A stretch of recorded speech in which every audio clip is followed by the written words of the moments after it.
Right, so we had a little bit of snow, as you can see.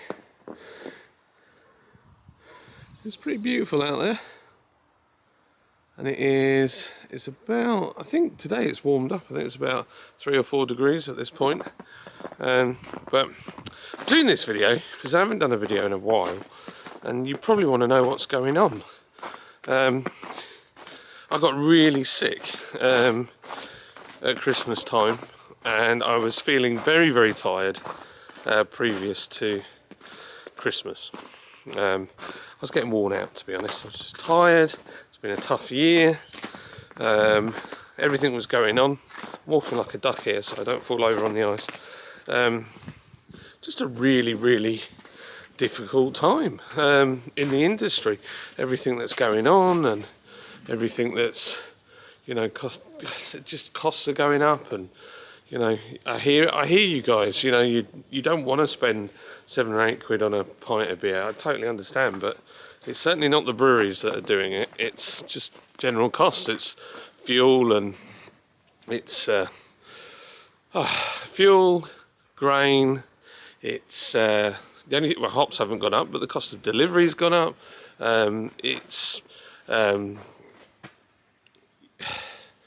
Yeah, the energy cost. So all of our kit's electric, and it's costing a fortune.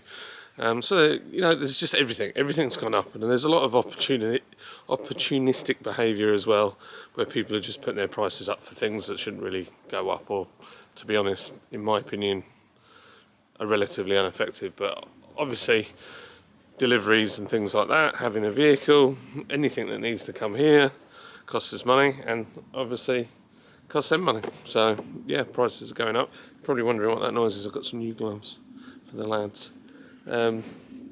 But yeah, if you're waiting on a delivery and you've missed one, it's basically because it's pretty snowy up here.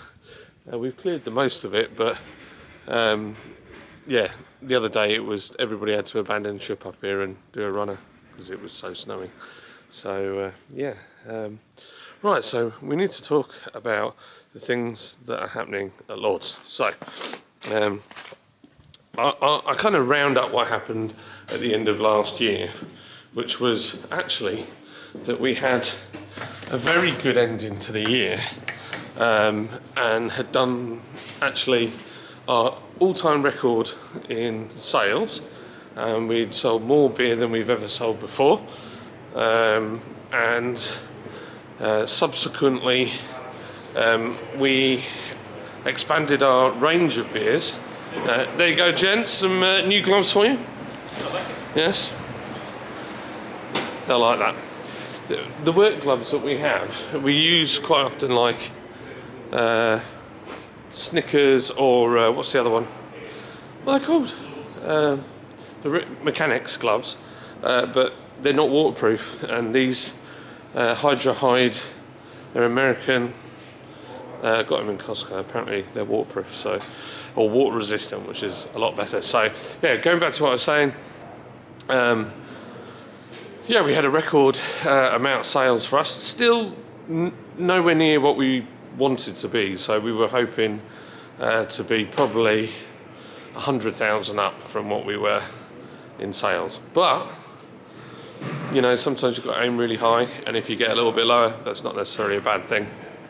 But yeah, it was a good year. Good year. Lots of good things happened. First time ever people wanted to collaborate with us, which has never happened before. So we just keep pushing now at this point. So the plan for this year, we'd like to open a bar or pub. That's probably the number one thing that we want to do. We're going to start using the tap room a little bit more. So product launches and things like that. As you can see in the background there, we've got quite a lot of casks that are looking to have beer put in them. So we've got some new cask projects coming. We're kegging some more lager today because we're doing a lager promotion. So funny, everybody thought we were mad doing lager, and we've actually ended up doing the lager has been our number one selling beer last year. So our hunch was correct, which was that the million pints of lager drunk a day. So, but it's very important to have a good lager. You know, you can't just rush it and sort of throw it in there and just make a bodge job. It's got to be proper. So it takes a lot of time. The word lager means to store. We spend a lot of time storing the lager in those tanks. So yeah, so there's been quite a lot. I'm getting used to my new camera. I don't know what you guys think of this, but it's fancy pants. The problem is I don't know how to use it, and it's really distracting because you can see yourself on this big screen on the right, but I need to be looking at the lens there. So, well, just bear with me. So, what have we got coming in the pipeline beer-wise? Okay, so we've got some bottled beer coming out. So this year, bottles. We'll talk about bottles first. First thing to say is we are still going to can, but not on such a large scale, because it costs. We don't have a canning machine. We outsource it, and it costs a lot of money. And obviously we don't have control of that. We found a good company now. We had a couple of bad companies that we dealt with. One company has gone bust now. I'm not surprised. Some of we'll not talk about that. But yeah, the one we use now is fantastic. They're really good, and I want to keep working with those guys. So we're going to do some more canned beer. One of the first things we want to do is the QR version of Sleeper Lager.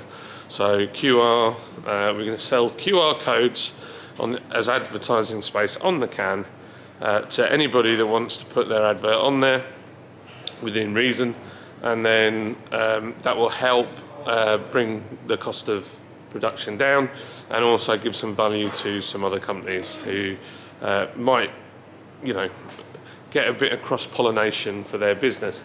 Sorry, it's so cold, my nose is running like this. I just don't want to be sniffing all the way through the video. So with that, we decided that, to be honest, doing canning is expensive for us.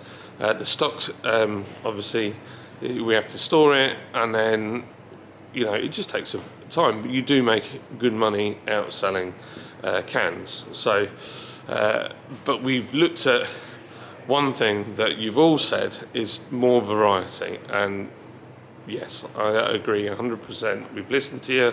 We're going to do it. It's not going to be in cans though. The bulk of what we're going to be doing is in bottles, and the reason is we can do it in-house and we can do it well. It's all going to be unfiltered. It's all going to be interesting stuff. I think there's only 2 beers from the core range that will be going into bottle, and then we're going to be putting all sorts of other stuff. We're going to bring 8 Mafia out, unfiltered, double fermented version of that. There's going to be we've got Bandencar in there now, which honestly is my favourite format to have that beer in bottle. Is just gorgeous. If you like a good original porter in a bottle, old school. So yeah, we've got LA Speed Check, which is going to be the last time we do that beer, but that's in bottle as well.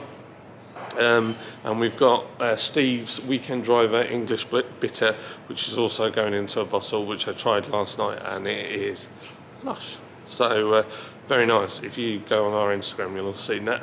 But yeah, it means we can do more beers. We can do smaller runs.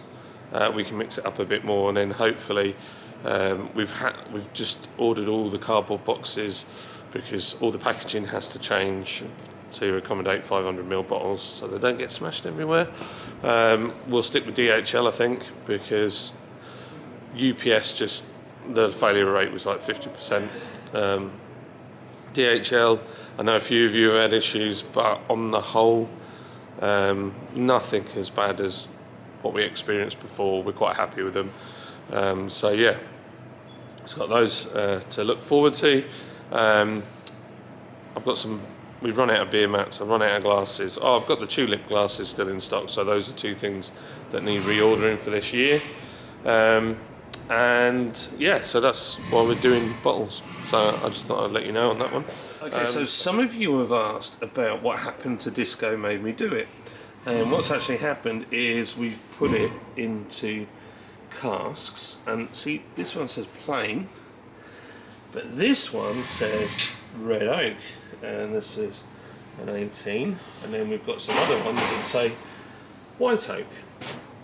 So basically what is happening with that stuff is, we'll just move around here. So turn it, I'm sorry, you'll have to bear with, oh, I'm upside down, no I'm not. So what we've done is, we wanted to barrel age it and get the wooden barrels, and that was part of something we wanted to do, but we ran out of time and I was out of energy, if I'm totally honest. So what we've done is, there's a company in America who makes like these, they're like sections of wood with lots of holes in, and they're cutouts and whatnot, and there's a formulation based on the amount of surface area on one of those pieces of wood, so how big a barrel it would be, or how big the volume of beer is. So in theory, you're supposed to be able to get the same flavours as you would if you put it in a wooden barrel. And it's not open to atmosphere because they've got the little valves in. But basically, we're going to leave it in there for a year. So hopefully next Christmas, it should be ready. It's either going to be awesome or it's going to be terrible. But we'll soon find out. So, well, I say we'll soon find out. We'll find out in a year, won't we? So yeah, that's what we're on with that. So I'm excited to see, and the percentage will obviously go up because more sugars are getting eaten, etc. So we're going to obviously have to dip it at some point this year, see how it gets on, especially in summer when it gets really warm in here. So it's going to get all the experience of hot and cold like it would in a normal barrel. So we'll see. It might be a complete disaster, but you live and learn, don't you? What else have I got to say? We've got a brand new clock. That, yes, with serious investment. The lads are busy at the moment kegging. Say hello, boys. How's it going? They love being on camera, as you well know.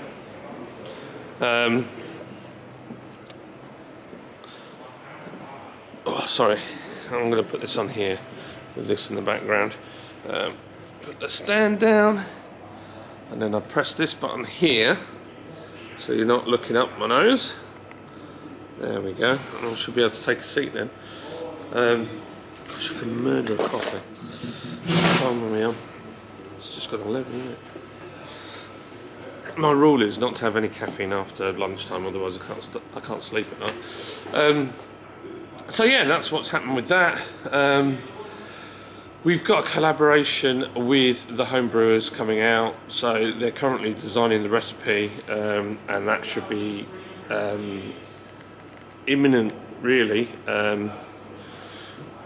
We're probably looking at, I don't know, end of February, I would think those beers will start coming out, and they're going to be on cask. Depending on what they are, we might bottle some just so that you guys have got the opportunity to try some. The only issue is obviously cost of labels, because to give you an example, the 3 beers that we've just done, that's a £500 order minimum of labels. So yeah, it's all expense. What else? Cake stuff. We've got a few ideas of what we want to bring out this year. What we're hearing from wholesalers and the market in general, lots of pubs asking for pale. So I'm quite surprised, because normally this early in the year it's all about the darker beers, it's about the milds, it's about all that kind of stuff. And yeah, we've not heard a lot. We've had the odd murmur for mild, but it's all been pale. What have you got pale? What have you got pale? What have you got pale? And actually, a lot of our stuff is amber and dark at the moment. We've only really got the blonde and silver spur that's pale. So we're in the process of bringing some new ones out. We want to do a new mild. So the history of the brewery, We started at Brewery, which is just down the road. They made a really good mild, so we know the process really well. So it's something that we can do. So we're going to bring that bad boy out. We're going to do a strong pale with some. We're going for some hops that maybe we've never used before. So Mike's designing the recipe for that, and then we're going to go for another pale as well, something a bit more sessionable and less mental, and something hopefully that wholesalers will want.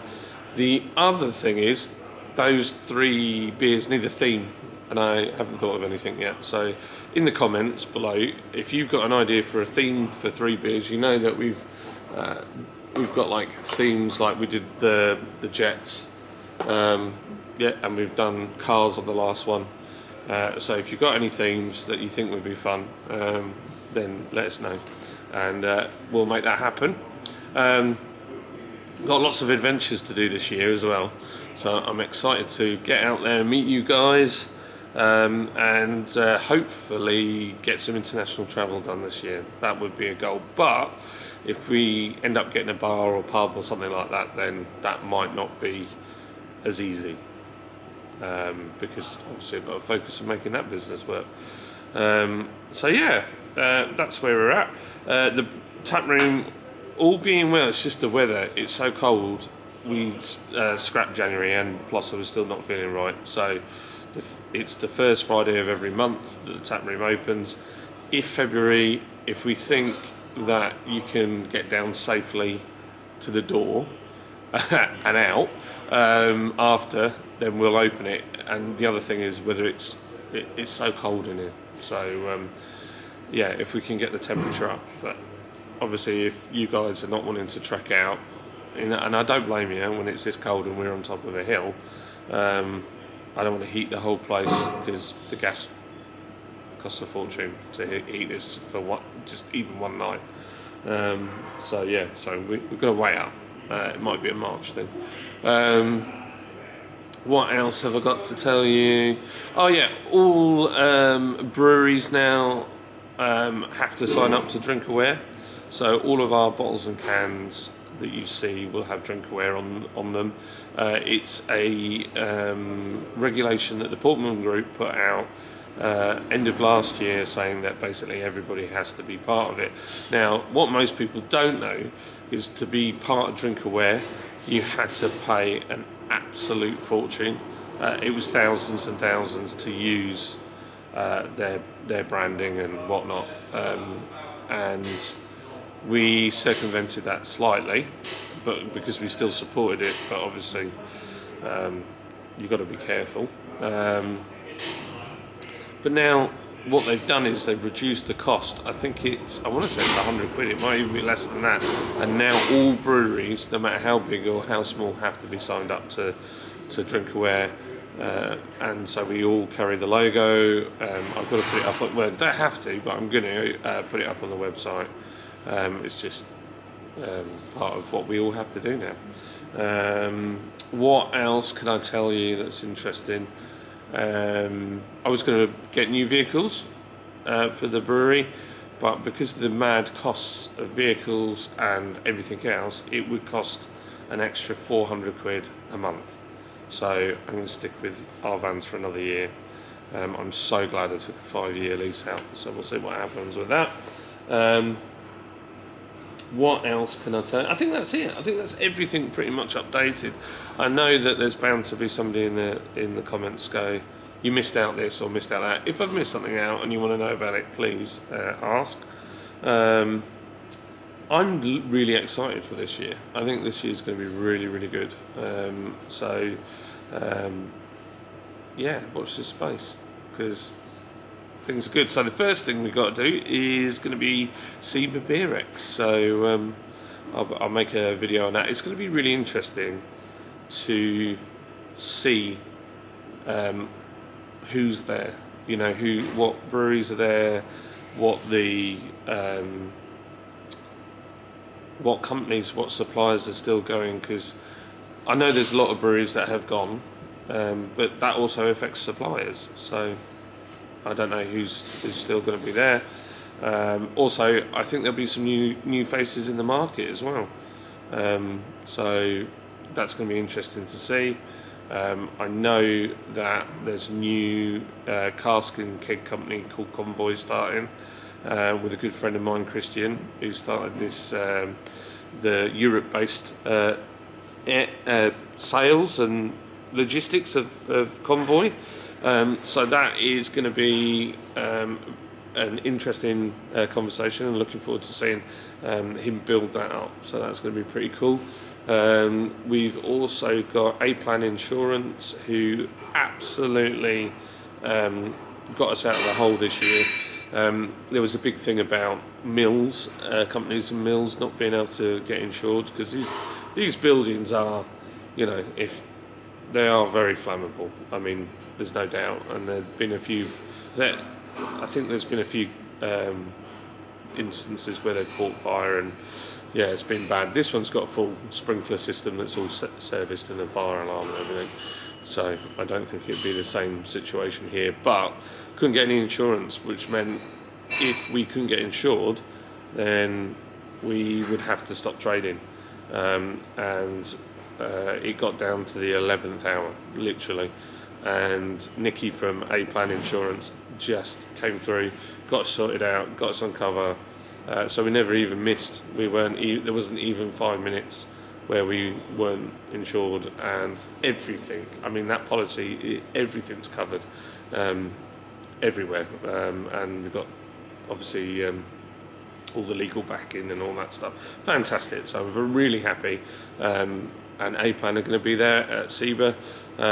So yeah, and they also do car insurance and all sorts of other stuff. So I'd sound like I'm just plugging them as a company, but they really did do us a favour. They haven't paid me any money for this. They really helped us out. So yeah, props to Nikki and everybody at A-Plan. What else we've got? We're going to do GBBF. I'm not sure if I'm going to do Brew London, to be totally honest, this year. I'm not sure I've got enough time, and I know you guys have seen me do that now the last couple of years.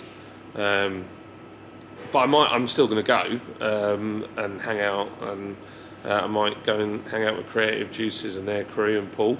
So yeah, it'd be nice. I'm genuinely looking forward to maybe going and not working, not being, doing it from the business side, but doing it from having a bit of fun, and then seeing what's in the industry, talk to the breweries, try their beers.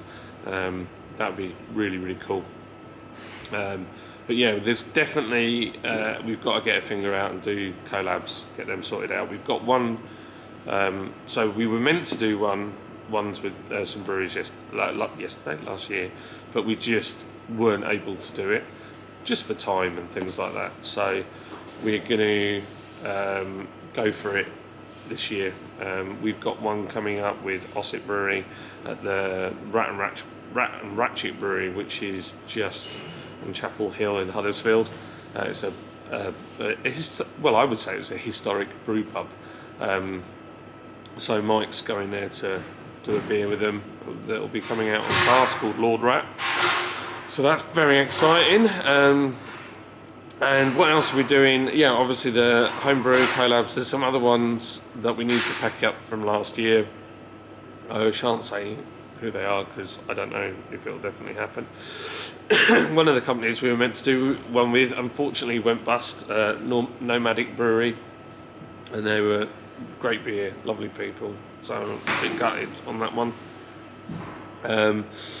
So there's lots happening. So yeah, that's pretty much. I think that's everything. Can I think of anything else? Oh yeah, I've got another YouTube channel I started called Nerd in Motion, which is kind of a bit of an adventure channel for me and my son. Maybe my daughter, I don't know if she wants to do it. She's very wrapped up with dancing at the moment with my sister-in-law. So it might be just me and the boys doing it. All to do with cars, aeroplanes, boats, anything. And I'm not really looking to make the channel massive or anything like that, but it's just a good way. Last year I did some test videos with my car and stuff like that. And I feel like this. I was out the motor trade for a while. I got fed up with it, and it's been a real blessing to be in the brewing trade. It's hard work, but it's a good trade. But I don't want to go back to really fixing cars too much. I don't want to go back into the motor trade, but I do miss some of my friends. I miss messing around with cars. I miss the, just the whole, the motorsport side of it. So I'd like the channel to be able to open some doors and get me into places, and maybe give me the opportunity to do a bit more motorsport stuff. So so that's really what it's all about. It's a father-son exciting hobby / I don't know, maybe I guess if I make money out of it, it could be a side hustle, but knowing how little YouTube pay you, I don't really think it'd be much of a side hustle, but it'll be good fun, and good bonding time with my kids. So so that's about it. Steve's getting barrels out. Where are they going, Steve? Out of the way, so you get that way. Oh right, oh wow, yeah, okay. Yes. Oh yeah, we've got to vent the tanks. So for those that don't know, when you're kegging, you have to force the beer out of the tank. So we normally we transfer the beer, is that right, to help it filter out, and then It's to help push it out and keep and the oxygen out so it doesn't go off. and then the CO2, then obviously you don't want any atmosphere in there at all. So then we force with CO2 into the tank to push that into the keg. And then after that, we have to vent the tank. But obviously, you don't really want to be around when that's venting, so we have to leave the building. So so that's what's happening. So I'll probably have to end this video here, and I'll do a live at some point. I'll probably do less lives this year, to be honest, because I want to make more content and concentrate on doing the content and get out and about and show you things that are exciting and fun in the trade. So I want it to be a positive thing. It's all about having fun. So thanks for watching. If you made it this far into the video, you want a medal. But it's been awesome. Love you guys. Bye bye.